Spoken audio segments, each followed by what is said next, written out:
My name is Isabel Martinez and I've been the family embarrassment since I was 23. That's when I got pregnant during my senior year at UCLA. The father, a grad student I'd been dating for 8 months, wanted nothing to do with fatherhood. He transferred to a program on the East Coast and never looked back. I had my daughter, Maya, 3 weeks after graduation. No job lined up. No partner. No plan beyond survival. My family's reaction was immediate and unforgiving. My father, Ricardo Martinez, is a successful commercial real estate developer. He'd built a portfolio of office buildings and retail centers across Southern California, creating generational wealth for our family. Success, image, and reputation were everything to him. My pregnancy was a stain on all three. "You've humiliated us," he said when I told him. "What will people think?" My mother, Elena, was gentler but equally disappointed. "Oh, Isabel. You had such potential. Now what will you do?" My older sister Victoria was the harshest. "You're so selfish. You've embarrassed the entire family. Don't expect us to bail you out of your mess." Victoria was the golden child, married to a successful attorney, living in a beautiful house in Newport Beach, throwing elegant dinner parties. She'd done everything right and she never let me forget I'd done everything wrong. So I did what I had to do. I handled it alone.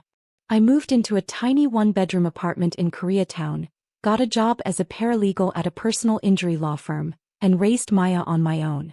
My salary was $45,000. After rent, childcare, and basic expenses, I had maybe $200 a month left over. For 12 years I struggled.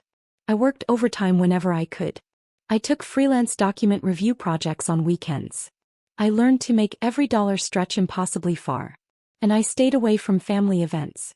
It was easier than dealing with the judgment, the comparing, the constant reminder that I'd failed their expectations. But here's what they didn't know. I was building something. During those late nights doing document review, I started noticing patterns. Insurance companies would settle certain types of cases for far more than they were worth. Attorneys would miss key precedents that could win cases. I developed an instinct for what made cases valuable. When Maya was 5, I took the LSA. Scored 172, top 1% nationally. When she was 6, I enrolled in law school at Southwestern, a night program I could manage while working full-time. My boss at the firm agreed to flexible hours if I'd continue doing document review.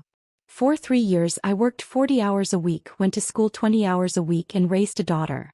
I slept 4 hours a night. I lived on coffee and determination. My family didn't know I was in law school. They thought I was still just a paralegal with a kid barely scraping by. When Maya was 9, I graduated law school. Passed the California bar exam on my first attempt. Got hired as an associate at a plaintiff's personal injury firm. My starting salary was $120,000. Within 2 years I'd made junior partner. I was excellent at trial work. Juries loved me and I had a gift for making complex medical testimony accessible. My settlements were consistently above market averages. By the time Maya was 12, my earnings were $480,000 annually. But I still lived in that one-bedroom apartment in Koreatown. Still drove my 2010 Honda Accord. Still dressed from Target and Nordstrom Rack. Still looked like the struggling single mom my family expected me to be. Why? Because I was saving everything. Investing everything. Building something bigger. I'd been putting 60% of my income into investments. Index funds, real estate, carefully selected stocks. I'd paid cash for a duplex in Pasadena and rented out both units for positive cash flow. I'd bought a small commercial property in Burbank that housed 3 retail tenants. By Maya's 13th birthday, last year, my net worth was $2.8 million. And my family still thought I was a struggling paralegal who'd ruined her life with an unplanned pregnancy. I never corrected them because their judgment had become fuel. Every dismissive comment, every pitying look, every time Victoria talked about her perfect life, while implying mine was a disaster, it motivated me to work harder, save more, build bigger. But there was something else I was building. A surprise for Maya. 3 years ago, I discovered the Serenity Coast Resort in Laguna Beach was for sale. It was a boutique property, 42 rooms, private beach access, restaurant, spa. The property had been neglected by its previous owners and was on the market for $18 million. I'd driven past it dozens of times over the years, dreaming about owning something so beautiful. So I did something crazy. I bought it. Well, not entirely on my own. I partnered with two other investors, a retired hotel executive and a real estate developer, who each put in $6 million. I put in $6 million of my own capital, taking out a significant loan against my other properties to make it work. We bought Serenity Coast Resort in January 2022. Spent $4 million renovating it. Reopened it 8 months later as a boutique luxury destination. By 2024, the property was worth $32 million. My one-third ownership stake was worth approximately $10.6 million. I was the managing partner and effectively ran the resort. Made all major decisions. Set policy. Hired staff. Built the brand. And my family had no idea. Running a resort while practicing law and raising a teenager should have been impossible. Somehow I made it work. I'd promoted to senior partner at my law firm, which gave me more control over my schedule. I'd take depositions and do court appearances 3 days a week, then spend 2 days at the resort handling management issues. Maya, now 14, was thriving. She went to a good public school in Pasadena. We'd quietly moved to a nice 3-bedroom house I'd bought cash, but I never mentioned it to family. She was on the debate team, played volleyball, got straight A's. She was also the reason I kept my success hidden. I didn't want her to become a weapon my family used against me. Oh, so now you have money, but you still denied your daughter a proper family growing up. I wanted to protect her from their judgment, their expectations, their ability to make everything about them. But I was also building something for her. The house in Pasadena would be hers someday. One of the rental properties was already in a trust for her college education. And my share of the resort would eventually transfer to her. Security I'd never had, opportunity I'd fought for alone. My typical week looked like this. Monday, court in downtown LA, depositions until 6 p.m., home for dinner with Maya, work on resort finances until midnight. Tuesday, settlement negotiations all day, conference call with resort managers at 7 p.m., review booking reports and revenue projections. Wednesday, at the resort all day, meeting with staff, reviewing operations, handling guest issues, meeting with my partners. Thursday, more court trial prep, evening at home with Maya helping with homework. Friday, at the resort, often staying overnight in the owner's suite with Maya, treating it like a mini vacation while still overseeing operations. Weekends, split between family time with Maya and resort management. I was exhausted constantly. But I was also successful beyond anything I'd imagined at 23 when I held newborn Maya and wondered how I'd survive. To my family, my typical week was whatever Isabel does with her paralegal job and her kid. They'd stopped asking about my life years ago. When I showed up to the occasional family event, maybe 3 times a year, they'd make polite small talk, then return to discussing Victoria's latest vacation or my father's newest property acquisition. I'd become invisible, which was exactly what I wanted. Until my father's 60th birthday invitation arrived. The invitation came in early November. It was formal, expensive, thick cardstock with gold embossing. The kind of invitation Victoria would design. You are cordially invited to celebrate Ricardo Martinez's 60th birthday, December 15, 2024, 7 p.m. Serenity Coast Resort, Laguna Beach. Black tie, adults only, no +1s for single parents, RSVP by November 30th. I stared at that line, no +1s for single parents. That meant me. That specifically excluded Maya.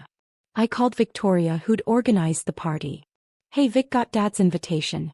I wanted to clarify something. Isabel. Yes, we're so excited. Dad specifically wanted it at Serenity Coast. It's supposed to be beautiful now after the renovation. Yeah, about that. The invitation says no +1s for single parents. Does that mean? It means we want a sophisticated adult evening. No kids. I know that's hard for you since you're always dealing with childcare drama, but this is Dad's night. We can't have children running around. Maya is 14. She doesn't run around. She'd sit quietly. Isabel, it's a black tie event. Adults only. Surely you can find a babysitter for one evening? Or is that too difficult for your situation? I felt something cold settle in my chest. My situation? You know what I mean. Single mom, limited resources. If you can't afford a babysitter, I'm sure Mom would pay for one. We just don't need your childcare drama at Dad's party. I see. Great. So you'll RSVP, yes? Just you, no plus one. I'll think about it. Isabel, it's Dad's 60th birthday. You have to come. Even if it means dealing with your complications. I hung up. That evening, I sat with Maya at our kitchen table in Pasadena. They don't want you at Grandpa's party, I told her. The invitation specifically excludes you. Maya shrugged. She'd learned young not to expect much from my family. It's fine, Mom. I can stay with Ashley that night.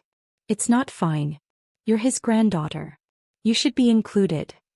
They've never really included me before. Why would they start now? That broke my heart. He was right. My family had kept Maya at arm's length her entire life, polite at mandatory holidays, but never truly embracing her as one of them. Here's the thing, I said carefully. The party is at Serenity Coast Resort. That's that pretty place in Laguna you've taken me to, right? Yes. That pretty place I own 1/3 of. Her eyes went wide. Wait, you own part of the resort where Grandpa's party is? I'm the managing partner. I own it with 2 other investors. We bought it 3 years ago. Does Aunt Victoria know? Nobody knows. Well, my business partners know. But family? No. Are you going to tell them? I thought about it. Thought about 12 years of judgment. Thought about Victoria's condescending tone. Thought about the invitation specifically excluding my daughter from a party at a resort I owned. Not yet. But I'm going to do something better. Over the next 3 weeks I prepared. First I RSVP'd yes to the party. Just me, no plus one, exactly as Victoria requested. Second, I coordinated with my resort managers. December 15th, the Martinez party. I need you to handle something for me. I explained what I wanted. My general manager, James Chin, smiled slowly. That's deliciously petty, Ms. Martinez. I love it. It's not petty. It's educational. Third, I made arrangements for Maya. How would you like to spend the evening of December 15th in the presidential suite at Serenity Coast Resort? Room service, movies, the works. Her eyes lit up. Seriously. Seriously. You can't come to the party, you're not invited. But you can stay at the resort. It's technically your property too, since it'll be yours someday. Mom, this is the best revenge. It's not revenge, sweetie. It's clarity. Fourth, I bought a dress. Not from Nordstrom Rack this time, from a boutique in Beverly Hills. A stunning black evening gown that cost $3,200. Designer heels. Professional hair and makeup. If I was going to stop being invisible, I was going to do it properly. Finally, I met with my business partners to discuss strategy. You're sure about this? Asked Margaret Chin, the retired hotel executive. Going public with your ownership at a family event could get messy. It's already messy. They're throwing a party at my resort while excluding my daughter and treating me like I'm too poor to afford a babysitter. Then let's make sure the reveal is spectacular, said David Park, the real estate developer. James has the logistics covered? Every detail. On the evening of December 15th, I dropped Maya at the resort's presidential suite at 5 p.m. She had room service menus, streaming services, and instructions to call me if she needed anything. Have fun at Grandpa's party, she said, grinning. I'll be here enjoying the suite you own. Technically, we own it together. Even better. I went to prepare myself. Hair and makeup at the resort spa. Changed into my $3,200 dress. Looked in the mirror and barely recognized myself. I looked expensive, successful, powerful. I looked like someone who owned a luxury resort, not someone who'd been dismissed as a struggling single parent. At 7 p.m., I walked into the resort's main ballroom where my father's party was being held. The ballroom was stunning. Victoria had clearly spared no expense. Flowers everywhere, elegant table settings, a live band, waiters circulating with champagne and hors d'oeuvres. About 60 guests were there. Family, my father's business associates, friends from their country club. Everyone was dressed immaculately. I entered quietly, took a glass of champagne from a passing waiter and scanned the room. Victoria saw me first. Her eyes widened slightly, surprised at my appearance, though she hid it quickly. Isabel, you came. And you look nice. Thank you.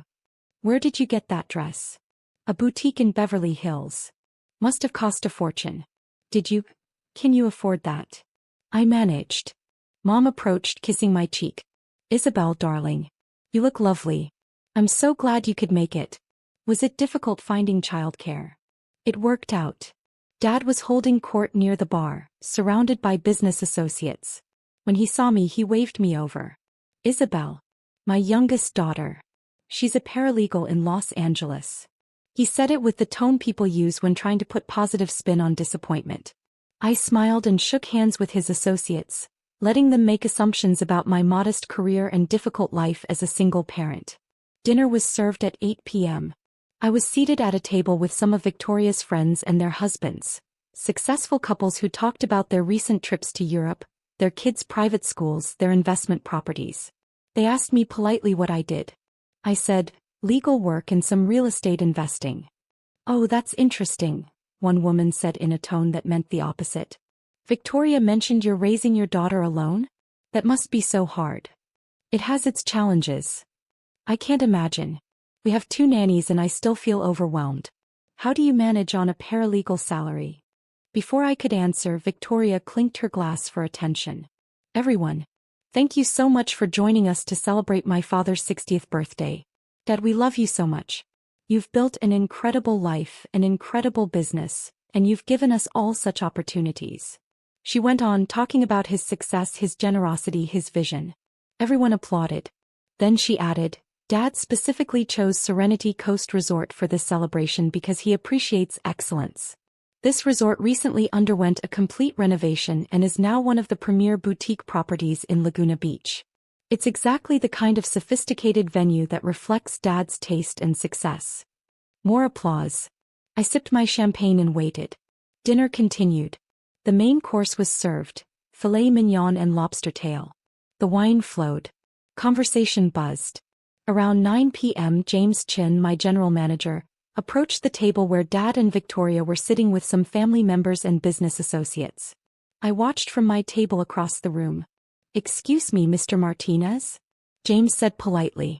I'm James Chin, the general manager. I'm sorry to interrupt your celebration, but we have a situation. Dad looked annoyed. What kind of situation? The owner of Serenity Coast Resort has requested that your party relocate to a different area of the property. Complete silence at the table. What? Victoria's voice was sharp. That's absurd. We booked this ballroom months ago. We have a contract. Yes, ma'am. However, the owner has certain rights regarding property usage. She's requesting you move to the terrace area, which is quite lovely. Absolutely not, Dad said, his face reddening. We paid for this ballroom. We're staying in this ballroom. This is unacceptable. I understand your frustration, sir. But the owner is quite firm on this matter. Then get the owner here now. Dad demanded, standing up. I want to speak to whoever thinks they can disrupt my birthday celebration. James smiled politely. The owner is here, sir. She's currently in the presidential suite with her daughter. Shall I request she come down? Yes. Immediately. Very well, sir. I'll let Ms. Martinez know you'd like to speak with her. I watched Dad's face go through several expressions. Confusion, then recognition, then disbelief. Ms. Martinez? He repeated. Sir. Isabel Martinez. She's the managing partner and majority decision-maker for Serenity Coast Resort. She's been here all evening, actually. Would you like me to bring her to you, or would you prefer to go to her? Victoria had gone pale. Isabel owns this resort? 1/3 ownership, ma'am. Along with 2 other partners. But as managing partner, she handles all operational decisions, including venue usage. My mother stood up. There must be some mistake. No mistake, ma'am. Ms. Martinez and her partners purchased Serenity Coast Resort in January 2022. Completed a $4 million renovation. Reopened it 8 months later. Under her management, the property value has increased from $18 million to approximately $32 million. She's been quite successful. The entire ballroom had gone quiet now. Everyone was listening. I stood up from my table and walked toward where my family was sitting. Hi, Dad. Happy birthday. He stared at me. You own this place? 1/3 of it, yes. With 2 partners. I'm the managing partner, which means I handle day-to-day operations and make final decisions on property usage. Victoria found her voice. How? How is this possible? You're a paralegal. Actually, I'm a senior partner at Brennan & Associates. Personal injury law. I make about $480,000 a year. I've been investing heavily in real estate for years.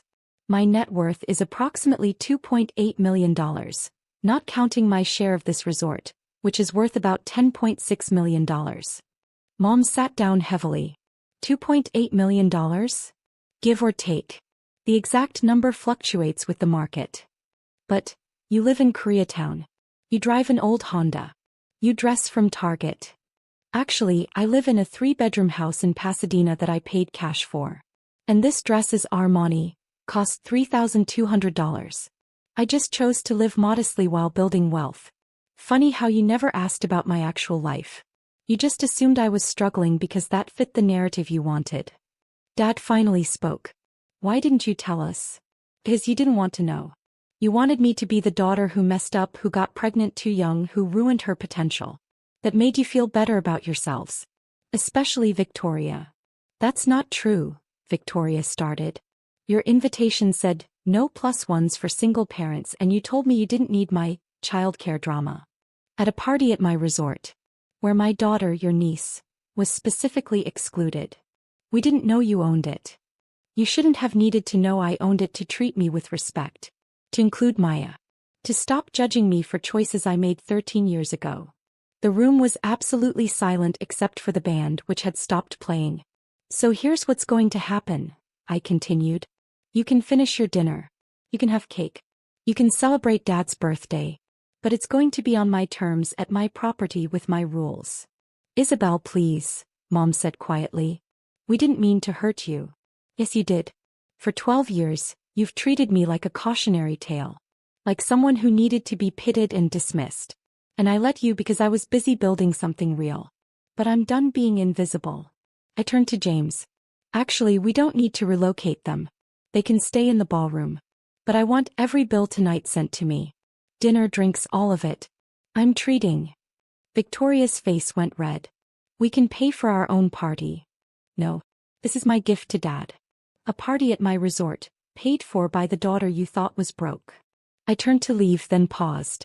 Oh, and Victoria. Maya is upstairs in the presidential suite. She's having a wonderful evening with room service and movies. Because even though you excluded her from the party, she's still welcome at her mother's resort. She's family here even if she's not family to you. I walked out of the ballroom, leaving 60 stunned guests and one devastated family behind. I went upstairs to the presidential suite, where Maya was watching a movie and eating a burger from room service. How'd it go? She asked, grinning. I think I just destroyed several family relationships. Good. They deserved it. Maybe. But it still feels weird. My phone started ringing immediately. I declined the call. Victoria. Declined. That. Declined. Over the next hour I got 23 calls from various family members. I answered none of them. Instead, Maya and I sat on the suite's balcony, overlooking the ocean, eating ice cream sundaes from room service. Mom. Maya said quietly. I'm proud of you. For what? For showing them who you really are. For not letting them make you feel small anymore. Thanks, baby. And for building all this while raising me alone. I know that was hard. You made it worth it. Around midnight someone knocked on the suite door. I checked the peephole. I opened the door. Can we talk? He asked. Why is here? I'd like to talk to both of you if that's okay. I let him in. Maya paused her movie. Dad looked at us both, then at the suite. Easily the most expensive room in the resort with its ocean views, separate living area and luxury finishes. This is beautiful, he said quietly. Thank you. We designed it during the renovation. He sat in the chair opposite us. Looked old, suddenly tired. Isabel, I owe you an apology. Actually, I owe you many apologies. For 12 years of apologies. Dad. No, let me say this. When you got pregnant at 23, I was angry. I was embarrassed. I felt like you'd ruined the image I'd built for our family. Successful, polished, perfect. So I made you feel ashamed for something that shouldn't have been shameful.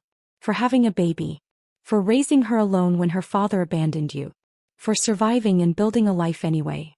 Maya was watching him quietly. And Maya, I owe you an apology too. You're my granddaughter and I've kept you at a distance because you reminded me of my own failures as a father. Your mom didn't fail, I did. And I'm sorry. Thank you for saying that, I said carefully. But it doesn't change 12 years. I know. But maybe it can change the next 12 years. If you'll let it. What about Victoria? What about Mom? What about everyone downstairs who spent years pitying me? Victoria is devastated. She realized tonight that her entire sense of success was built on comparing herself to you, to the version of you she'd constructed in her mind.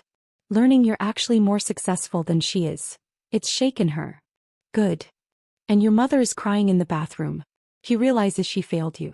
We all failed you. What do you want from me, Dad? A chance. To rebuild this. To know you, the real you. To know Maya. To be a real family instead of the performance we've been doing for 12 years. I looked at Maya. He shrugged. Your call, Mom. I thought about it. About 12 years of hurt, of being dismissed, of being invisible while I built something extraordinary. Okay, I said finally. But on my terms. No more assumptions about my life. No more comparing me to Victoria. No more excluding Maya. And no more treating me like I'm someone who needs to be fixed or rescued. Agreed. And you tell everyone downstairs that I own this resort. That I built a successful career. That I've done it all while raising an incredible daughter. No more hiding my success because it makes you uncomfortable. I'll tell them tonight. Before we leave. Good. He stood to go, then paused. For what it's worth, Isabel, I'm proud of you. I should have said it 12 years ago, but I'm saying it now. You're the strongest person in our family, and you always have been. After he left, Maya looked at me. Do you believe him? I think he believes it right now. Whether it lasts, we'll see. Are you glad you did this? The big reveal. I thought about it. Yeah. I am. I'm tired of being invisible. Tired of letting them make me feel small. I built something real and they should know it. You built something amazing, Mom. And you did it while raising me. That's pretty badass. Language. But true. The rest of the party continued without me. According to text from my cousin Luis, who found the whole thing hilarious, Dad did make an announcement. He told the guests that Serenity Coast Resort was owned in part by me, that I'd built a successful law career and real estate portfolio, and that he was proud of my accomplishments. Victoria apparently left early. Mom stayed but looked shell-shocked. Over the next month, my family slowly came to terms with reality. Mom called weekly wanting to really get to know me. We started having lunch monthly, just the two of us. She asked about my work, my investments, my life. She listened to my answers. Victoria took longer. 3 weeks after the party, she sent a long email. Isabel, I've spent weeks processing what happened at Dad's party. At first I was humiliated. Everyone knows now that you're more successful than me. Then I was angry, at you for hiding it, at myself for not seeing it. But mostly I've realized I was jealous. When you got pregnant I felt superior. Like I'd done everything right and you'd messed up. And I've been holding on to that feeling for 12 years because it made me feel better about my own insecurities. The truth is you're brilliant. You took a situation that could have destroyed you and used it as fuel to build something incredible. You raised an amazing daughter while building a career and a real estate portfolio. You're stronger and smarter than I'll ever be. I'm sorry. For 12 years of dismissiveness. For the invitation. For treating you like you were less than me. You were never less, you were always more. I was just too insecure to see it. Can we start over? Victoria. I responded, we can try. Maya's relationship with her grandparents transformed. They started coming to her volleyball games. Dad took her to dinner monthly and actually asked about her life. Mom helped her with college application planning. They were learning to be grandparents 12 years late but finally showing up. The most meaningful change was in how I saw myself. For 12 years I'd built my success in secret, afraid that visibility would invite judgment. I'd let my family's perception of me as a struggling single mom define how I presented myself to the world. But I wasn't struggling. I wasn't a failure. I wasn't someone who needed to be pitied or rescued. I was Isabel Martinez, attorney, investor, resort owner. Single mother who'd built something extraordinary while raising an incredible daughter. And I wasn't hiding anymore. 6 months after Dad's birthday party, Maya and I hosted our own celebration at Serenity Coast Resort. It was her 15th birthday. We invited family, Dad, Mom, Victoria and her husband, cousins, uncles, aunts. We also invited Maya's friends, her volleyball team, teachers she loved. The party was in the same ballroom where Dad's party had been. But this one had a different energy, joyful, inclusive, real. During the party, Maya made a toast. "Thank you all for coming. I want to say something about my mom." She looked at me, her eyes suspiciously shiny. 15 years ago she had me when she was 23. Everyone told her it would ruin her life. And for a long time, people treated her like it had. But my mom is the strongest person I know. She went to law school while working full-time and raising me. She built a successful career. She invested in real estate. She bought this resort, this beautiful place where we're standing right now. And she did all of it while making sure I had everything I needed. She taught me that success isn't about what other people think. It's about what you build when nobody's watching. It's about being proud of who you are even when others aren't. It's about never letting anyone make you feel small. So here's to my mom, Isabel Martinez. Attorney, investor, resort owner, and the best mother I could have asked for. Everyone applauded. I was crying. Victoria was crying too. After the party, Dad pulled me aside. "Isabel, I've been thinking. I'm getting older and I want to make sure my estate planning reflects reality. You and Victoria will inherit equally, of course. But I'm also establishing a trust for Maya. $500,000 for college and getting started in life. Dad, you don't have to." "I do. She's my granddaughter and I've missed 12 years of her life. I can't get that time back, but I can make sure she knows she's family. Really family, not just an afterthought. Thank you. And Isabel, I know I failed you. For 12 years, I let my pride and embarrassment damage our relationship. I can't change that. But I want you to know, you're the most successful person in this family. Not because of your money or your property, but because you never gave up. You took something that could have broken you and used it to build something extraordinary. That's real strength." Last month, Victoria called with a proposal. "Isabel, I'm thinking of going back to school. Maybe law school, maybe business school. Can we talk about it? I'd love your advice." We met for coffee. She asked real questions about my career, my investments, my decision-making. She listened. She took notes. She didn't compare or compete, she just learned. "I wasted 12 years being jealous," she said. "I don't want to waste any more time. I want to actually know my sister. The real one, not the version I made up to feel superior. I'd like that. And I want Maya to know her aunt. Really know me. Can I take her to lunch? Maybe shopping? I want to build a real relationship with her. She'd love that. My relationship with my family will never erase 12 years of hurt. But it's real now. Honest. Built on who I actually am rather than who they thought I should be." Last week I closed on another property, a small hotel in Palm Springs. 14 rooms, pool, mid-century modern aesthetic. Purchase price, $4.2 million. My net worth is now $3.9 million, not counting my resort stake. Maya starts looking at colleges next year.